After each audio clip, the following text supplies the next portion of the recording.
Leute, eigentlich sollte der Kollege Dese jetzt hier sitzen und euch unterhalten und sich vor allem mit Angus Young von AC/DC unterhalten, der hier neben mir sitzt, logischerweise. Tja, Dese ist nicht gekommen, mit der Ausrede, er hätte keine Fragen.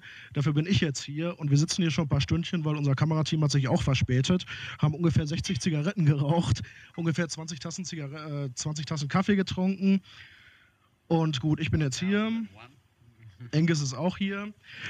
Und AC/DC have recently released a new live album, simply called AC/DC Live, which is the first official live album since If You Want Blood from '78. And people have expected you to put out a live album much earlier than this. So why is it taking you so long to put this out? Well, a lot of it's to do, I think, probably the most good reason that we have been saying is mainly because of the fact that we wanted to give Brian enough studio albums so there wouldn't be the comparison between, the If You Want Blood album and this one. And we didn't want to just put out a live album too early. AC/DC, as far as I can remember, started out in '73. It's 20 years going already. I'm only 17, so it's not bad, huh? You're a liar. You're a liar.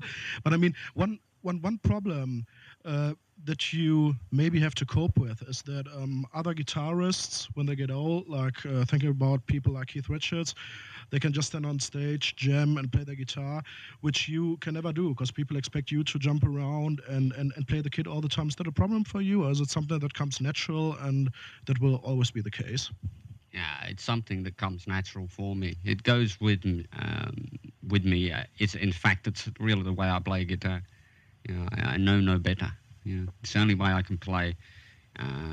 I think if I wasn't there with the school suit and playing like that, I don't think it's AC/DC. I think it could be one of many bands, but I think that people recognize AC/DC as that fact. This little boy with the school suit on.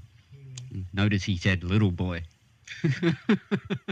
One thing that I always wanted to ask you, Angus, is when you came up with Brian, like after Bon died in early 1980, you probably auditioned a lot of musicians, a lot of singers, and not that I don't like Brian. I think he fitted perfectly with Back in Black and all that stuff.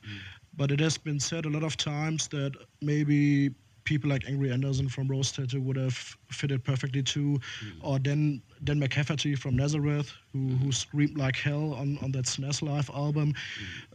Did you ever think about other people than Brian, or were there other big names that you auditioned, or what was the decision?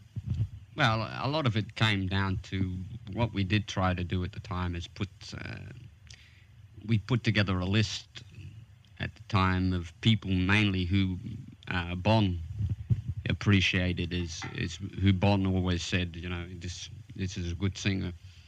And Brian's name, I mean, Bon had always told us this, the story of when he had toured Britain with Brian. Oh, that's interesting. Yeah. Never read about that. So Bon was familiar with Brian? Yeah, Brian was in an English band called Geordie, and Bon was in an Australian band that had been in England, and they had opened the show for Brian's band. And Bon always told the story of he saw this wild lead singer rolling around the stage, screaming and howling, and Bon always said it was the best performance he ever saw of a singer. Like ending this interview with the most important question ever. Everybody knows that AC/DC is a Satanist band. But tell me, Angus, are you the devil himself? Are you? No. Sure? I'm positive. No, I'm no devil. Fun-loving, but never no devil. Satan doesn't need to make records. That's a big disappointment at the end of this interview. I thought I'd be interviewing the devil himself. He says he isn't.